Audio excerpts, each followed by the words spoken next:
A continuación daremos lugar a la mesa redonda Aplicaciones de nanotecnología en alimentos y su entorno. Coordina Sergio Baudagna. Hola a todos, soy Sergio Baudagna, director del Instituto de Tecnología de Alimentos de INTA, y estoy a cargo de esta mesa redonda que se denomina Aplicaciones de nanotecnología en alimentos y su entorno.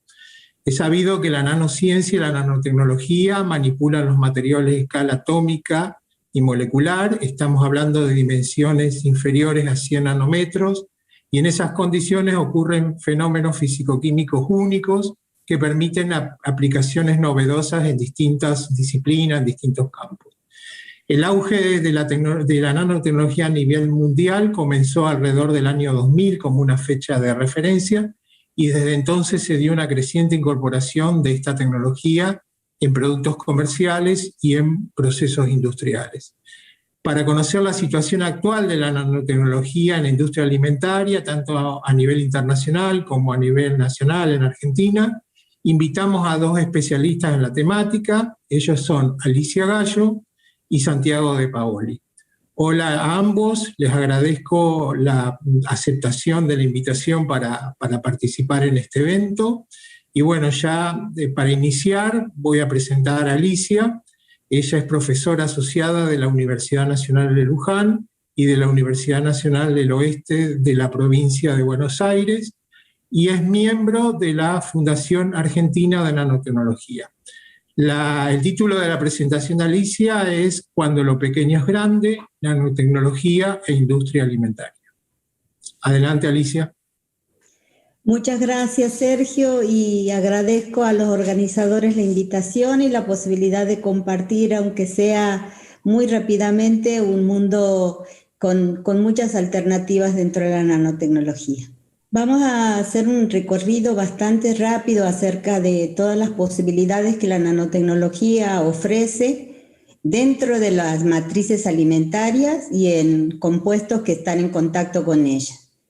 Muy rápidamente, para los que ya están en tema, sabemos que la escala de nanotecnología de la nano está entre los 10 y los 100 nanómetros, un poquitito más abajo diría yo también, porque acá tenemos una molécula importantísima para la vida del hombre, como es la glucosa y por supuesto el agua.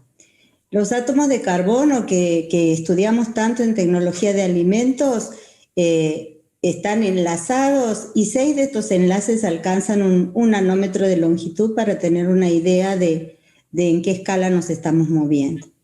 ¿Y dónde está lo nano en los alimentos? Bueno, en muchas partes. La naturaleza nos provee una serie de moléculas interesantísimas que nosotros desde la tecnología de alimentos las consideramos ingredientes, como ellas mismas o mezcladas con otros. Realizamos un procesamiento básico, grande, muy cambiante o no, y podemos obtener alimentos frescos y alimentos procesados. Y nuevamente, al ingerirlos, el proceso digestivo del ser humano vuelve a encontrarse con esas moléculas que la naturaleza nos había provisto.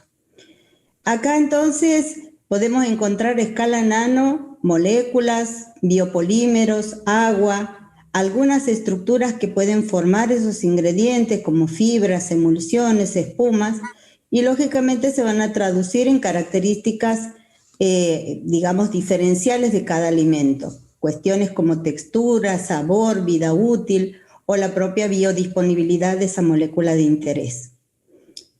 Nuevamente, para ponernos en tema, esta sería una escala ya relacionada con los productos alimentarios y las resoluciones que la propia boca del consumidor puede tener. Estamos hablando de micrones en el tamaño de partículas como una gota grasa o como una partícula de chocolate, y ya imposible de distinguir, digamos, a través de nuestro sistema bucal.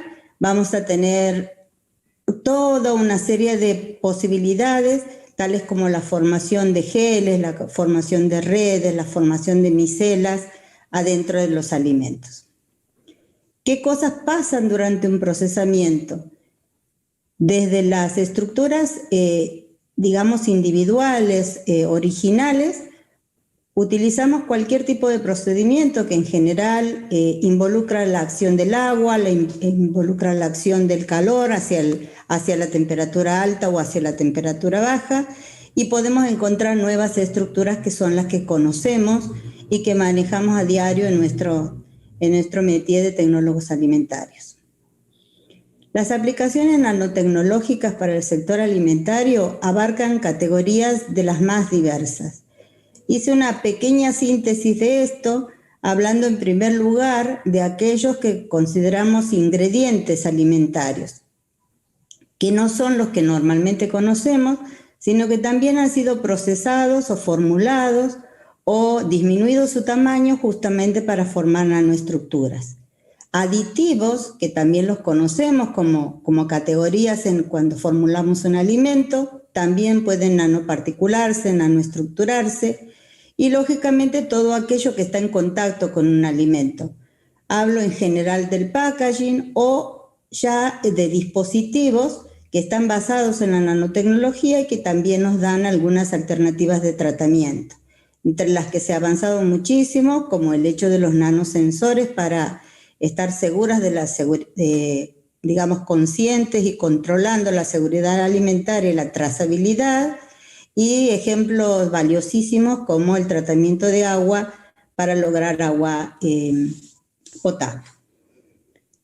Esta es una síntesis bastante novedosa de todas las posibilidades que tenemos de inclusión de la nanotecnología en la industria alimentaria. Me gustó esta estructura que dan estos autores, más que nada porque separamos entre materiales, productos, procesos intermedios, que son los que conocemos en la ingeniería de alimentos, y cuestiones relacionadas a la seguridad alimentaria. Como ven, son muchas las posibilidades de inclusión de nanotecnología en nuestra industria. Y esto también nos lleva a pensar en un cambio de paradigma respecto de las formulaciones de alimentos. En la tradicional estamos acostumbrados a formular, después formamos estructuras, las estabilizamos, como por ejemplo en una formación de una masa, de un queso, de una bebida. Todo esto forma parte de nuestra vida de ingenieros en alimentos y logramos un alimento que consideramos que es una estructura metaestable, ya que no tiene una vida útil eterna. Y desde el punto de vista de la nanotecnología, el enfoque sería pensar en un ensamblado, en una interacción, pensar en las moléculas. Si esas moléculas tienen que estar ubicadas de una manera u otra, por lo tanto hay que generarles un camino de acción, para ello necesitamos precursores de esa matriz, y pensamos ya en una arquitectura justamente utilizando aquellos ingredientes o nanoingredientes que nos interesen para lograr una estructura funcional. Y allí aparece una primera palabra que es la nanoparticulación. Justamente al particular lo que hacemos es reducir el tamaño de las partículas, no de moléculas, sino de las partículas, dando una mayor área superficial, y por ende hay propiedades que tienen que ser modificadas o mejoradas.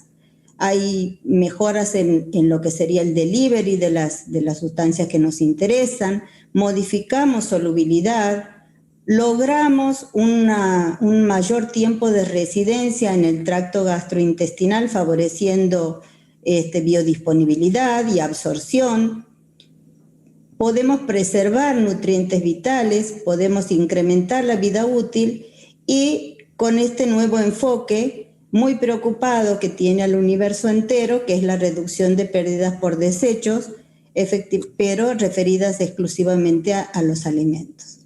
Entonces, la aplicación de estas nanopartículas logra muchas mejoras como notables en la textura, en la calidad, en el sabor, en propiedades físico-químicas como la viscosidad, y encontramos ejemplos interesantísimos en envases con sensores que nos permiten, por ejemplo, monitorear el abuso de temperaturas o la presencia de patógenos, y eso a la vez nos permite también dar mayor vida útil.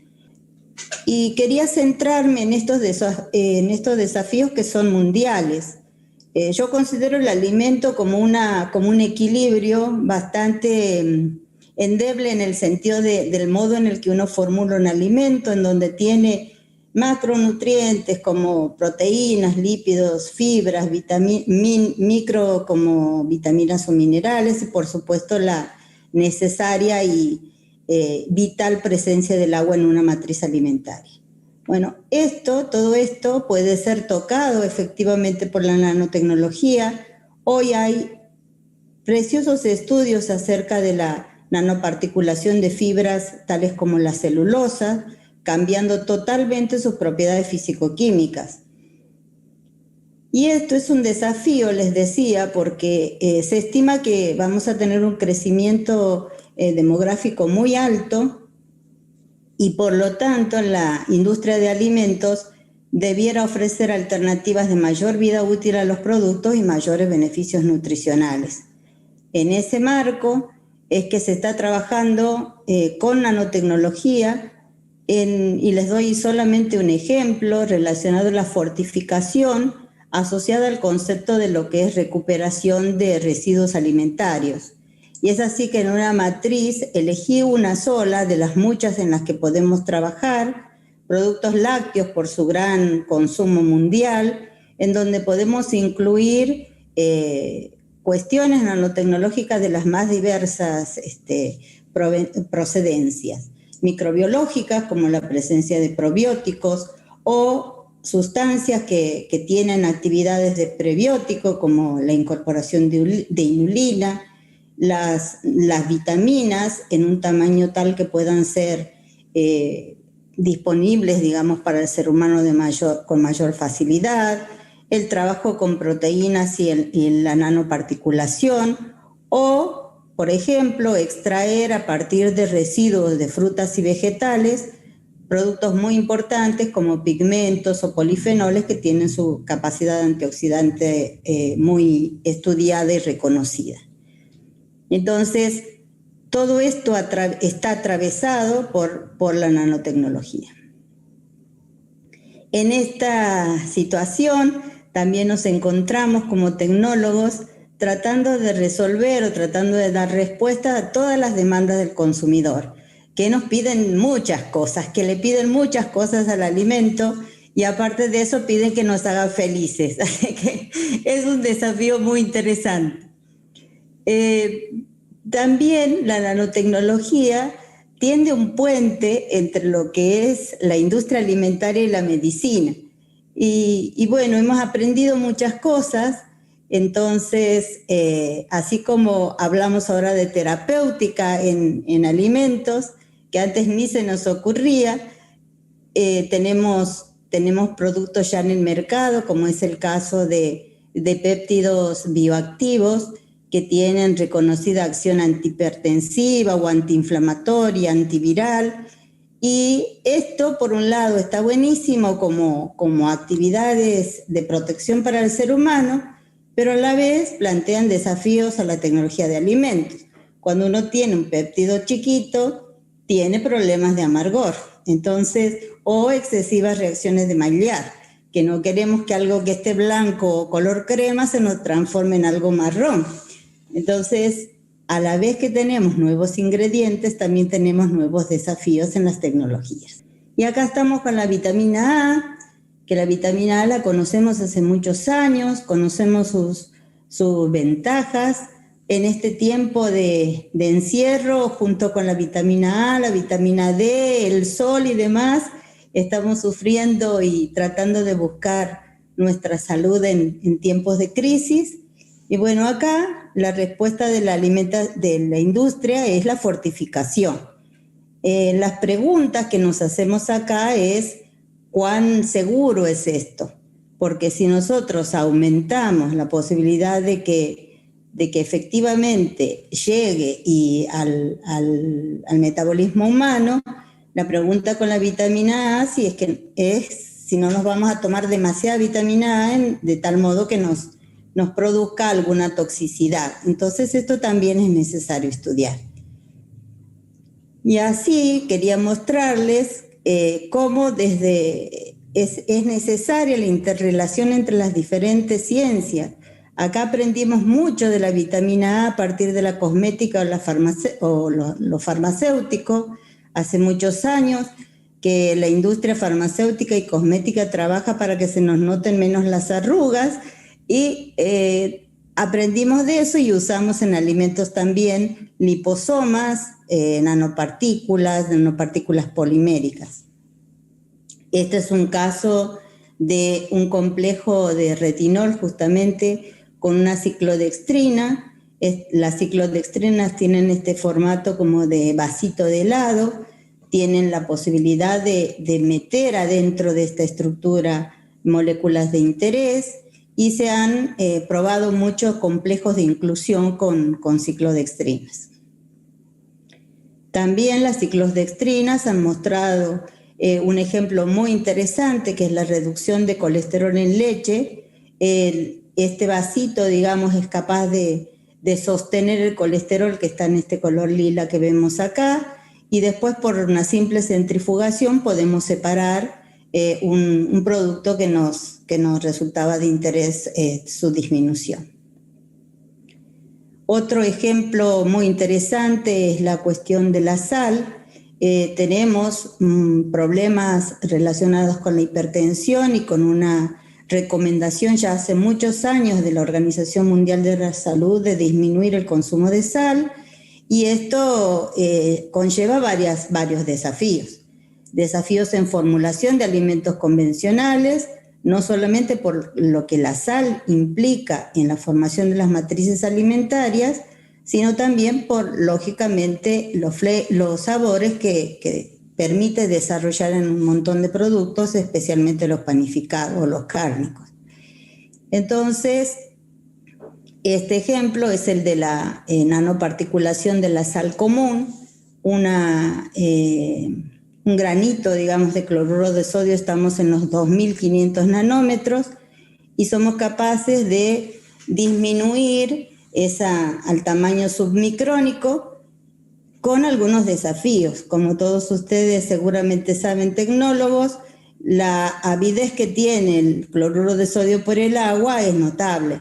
Entonces el problema que tenemos, que también está interesante para abordar, es el hecho de que cuando uno tiene una nanopartícula de un compuesto sólido pulverulento expuesto a la humedad, el agua es nuestro enemigo.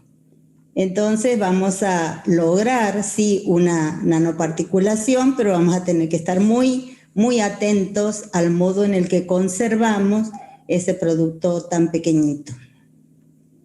¿Qué ventajas tenemos en nanoparticular sal? Hacerle creer a la lengua, hacerle creer a la fisiología humana que el producto está salado, ya que se puede incluir, digamos, en las papilas gustativas mucho más rápidamente. También se dan casos de cambios de solubilidades o de posibilidades de incorporar alimentos o componentes nutracéuticos que tengan distinta polaridad en matrices que nosotros queremos que se vean claras, que se vean transparentes. Esto es un caso muy interesante en donde tenemos un nutracéutico, o sea, un componente que tiene una actividad biológica importante que no podemos suspenderlo en una matriz acuosa. Entonces se rodea, en este caso, de un dominio hidrofóbico, que puede ser un péptido o una proteína, y que le permite unirse a la vez con un oligosacárido por afuera, distribuyéndose, disolviéndose en una matriz acuosa de una bebida clara. Cambios de solubilidad también se dan por el hecho de nanoparticular. Acá, por ejemplo, tenemos curcumina que al haber nanoparticulado, acá se ven las gotas enteras porque no es soluble en agua y acá logramos obtener soluciones con solubilidad bastante diferencial. Lo mismo nos ocurre cuando trabajamos, por ejemplo, con fitoesteroles. Entonces, además de lo que tenemos adentro de las matrices alimentarias, podemos tener cuestiones relacionadas con recubrimientos. Entonces, se ha trabajado mucho en el mundo en recubrimientos comestibles. La posibilidad es grande, ofrece muchas alternativas, ya que sobre estos recubrimientos podemos pegar ingredientes activos. Ingredientes activos que tengan, en primer lugar, el enfoque ha sido acerca de la capacidad antimicrobiana y posteriormente fueron avanzando en el trabajo muchos investigadores a lo largo del mundo, logrando algunos casos exitosos de mejoradores de textura, la presencia de nutracéuticos o aún cuestiones de anti-browning que también nos interesa mucho. Acá quería mostrarles dos ejemplos de film comestibles. Se trabajan con distintos compuestos activos. Este es un carbacrol. Lo que se está mostrando acá es una zona de inhibición del crecimiento de un Escherichia coli, o casos como esto emblemático, que me gusta siempre mostrarlo porque es una cosa muy, muy evidente. Todos sabemos del pardeo enzimático que se produce en una manzana cortada, y este es un film comestible de alginato con una acetilcisteína que permite, según los autores, tener 21 días en refrigeración, en almacenamiento refrigerado con esa condición. Casi un milagro. Vemos cosas en el mercado ya listas para la venta, y acá estamos en el límite entre la medicina y el alimento. Se encuentran en el mercado perlas con carotenoides, por ejemplo, y teniendo en consideración muchas de las necesidades de los consumidores actuales, libres de gelatina, dispersables en agua. Como les decía hace unos minutos, tenemos que dar respuesta a muchos requerimientos. Otro ejemplo es la posibilidad de guardar o de nanoencapsular matrices o componentes que tengan actividades antioxidantes, que las necesitamos justamente para evitar o hacer más lentos los procesos de oxidación humanas. Y en este caso es una mezcla de aceites. El aceite de palma está reconocido como un nutracéutico y que nos permite, en este formato de bolillitas también, consumirlo y aumentar su absorción. Antimicrobianos hay muchísimos a lo largo del mundo. He puesto la tabla en otra dirección, ya que quería poner algo nomás de lo que la bibliografía nos muestra, pero tenemos muchas opciones, muchos trabajos realizados. Verdaderamente la ciencia ha avanzado a pasos agigantados, pero lo más interesante de todo esto es que nosotros podemos poner antimicrobianos en estructuras que puedan disolverse con agua o que puedan disolverse en una matriz lipídica e ir actuando a lo largo del tiempo y por ende modificando la vida útil normal de un alimento. Y por último, ya a escala de desarrollo aplicado comercial, esto es un estudio que empezó en una de las universidades de Alemania, y es un detector, es un nanosensor de pH que nos permite por fluorescencia detectar el crecimiento bacteriano y por ende tener la idea de la frescura del producto.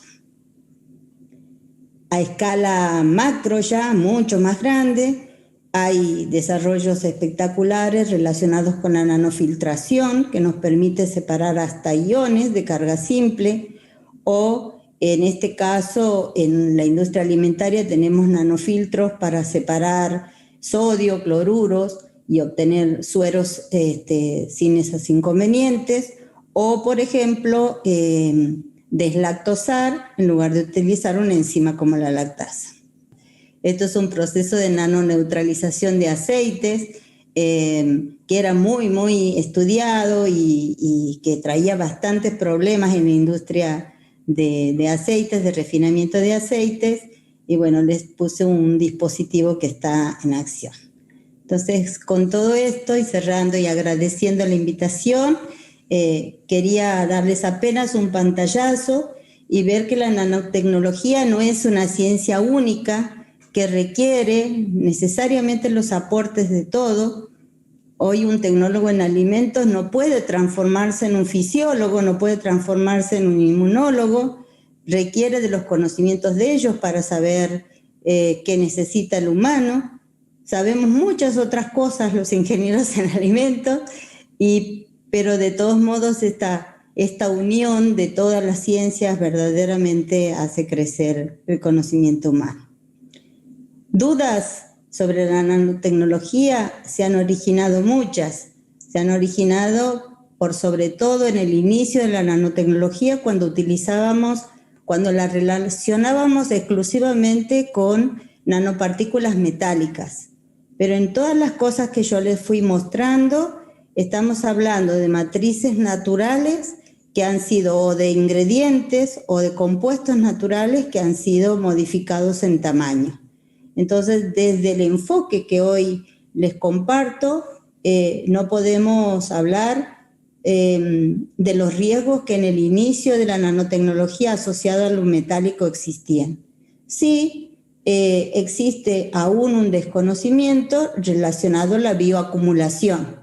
Sí, hay alguna posibilidad de que en algún órgano del cuerpo esa disponibilidad tan alta de un nutriente pueda llegar a ser puede llegar a provocar algún efecto negativo. Muchas gracias por su atención y les dejo mi mail por si necesitaran alguna transparencia o alguna información adicional. Muchas gracias. Bueno, Alicia, muchas gracias por esta completa presentación. La verdad que revisaste múltiples aplicaciones, tanto en la formulación, el procesamiento, como en el envasado de los alimentos, ¿no? Tengo algunas preguntas para que hablemos. Una de ellas es la situación actual o el nivel de avance que presenta la nanotecnología en la industria alimentaria en Argentina. ¿Cómo se la puede considerar? ¿Como una tecnología todavía en desarrollo, una tecnología emergente o ya es una tecnología madura? Yo creo que tiene distintas respuestas tu pregunta. Para algún punto de la aplicación podemos decir que es madura. En otros nos faltan algunos caminos que recorrer.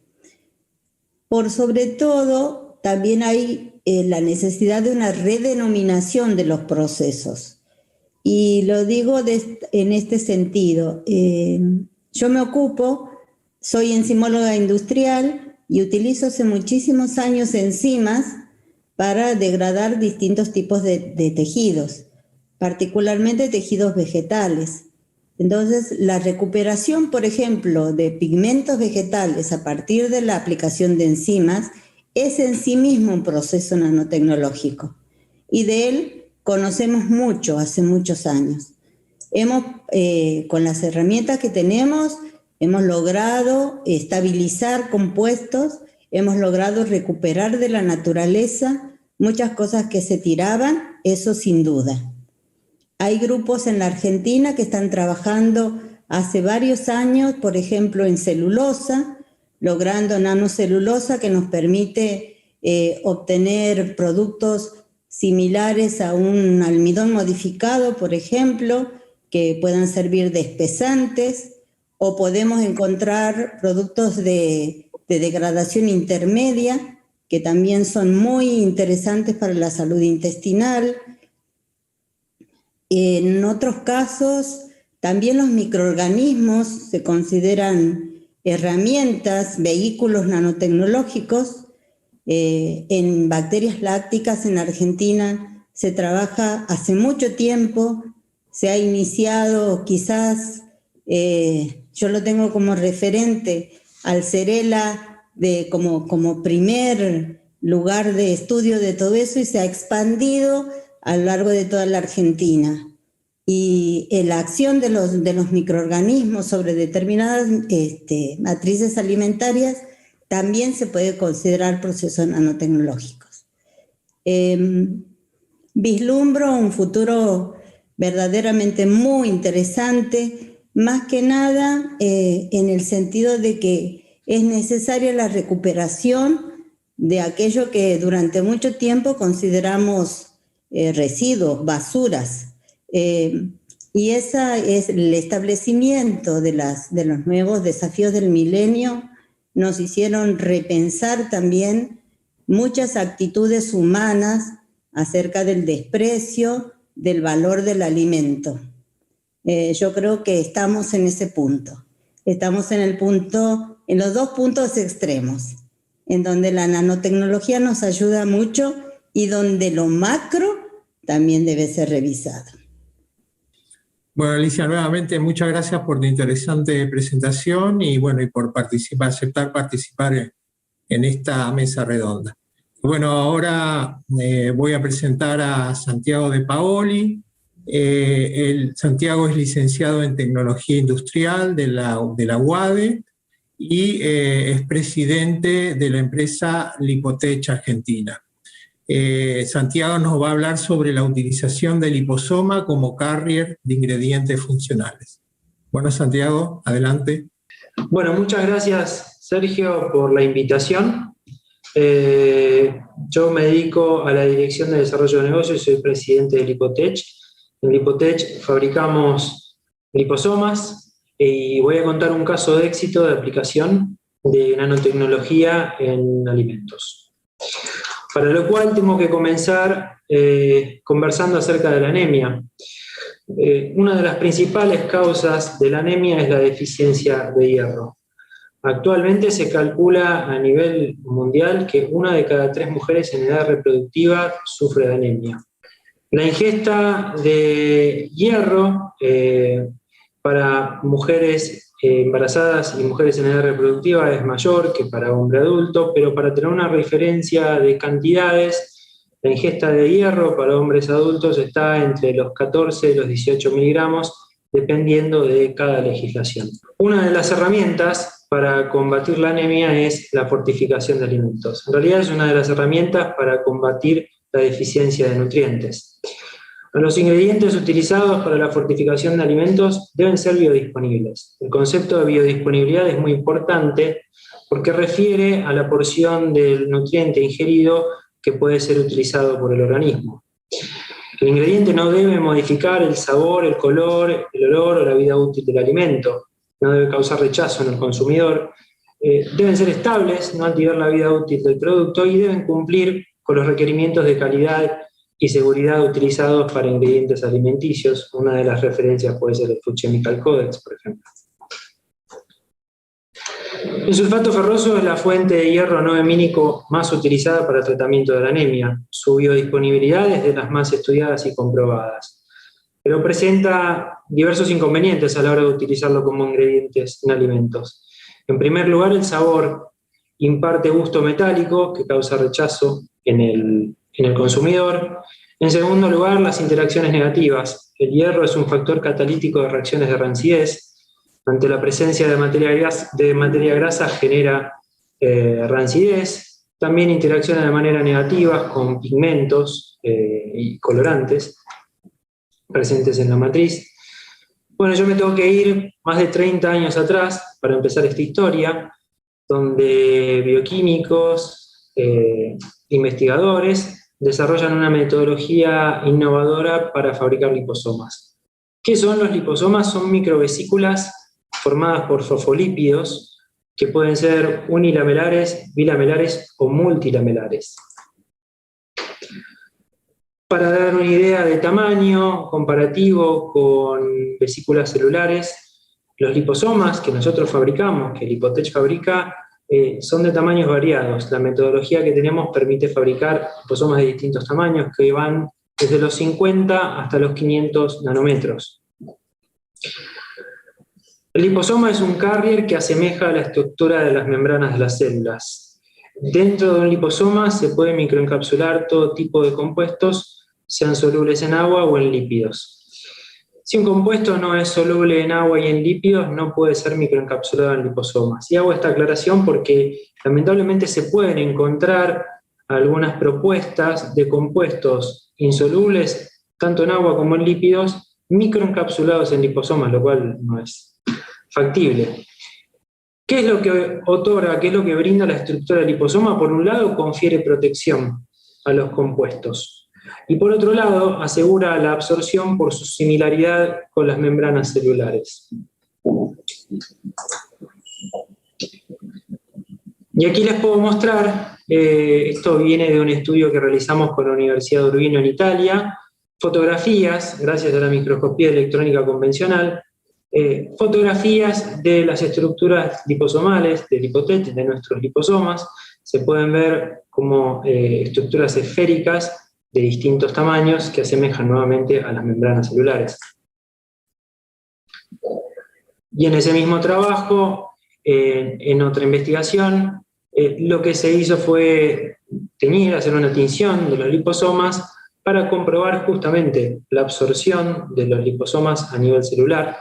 Y acá se puede ver en las distintas secciones de fotografía cómo los liposomas están a nivel frontera de membrana y cómo luego son absorbidos por las membranas celulares.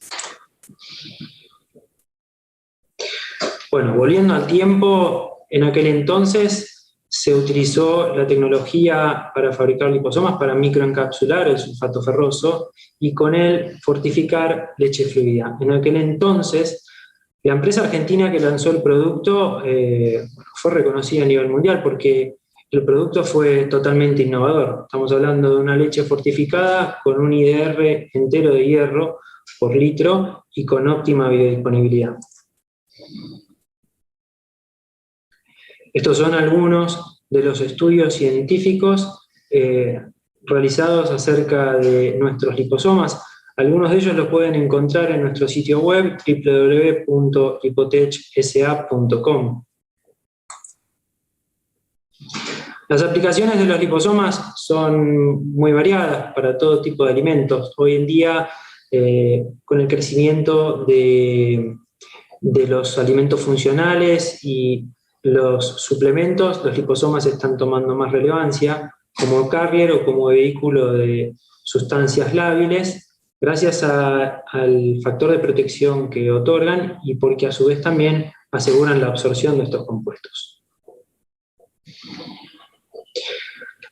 Bueno, y eso fue todo respecto a la autorización de liposomas en el campo de fortificación, el caso de éxito que yo les quería contar.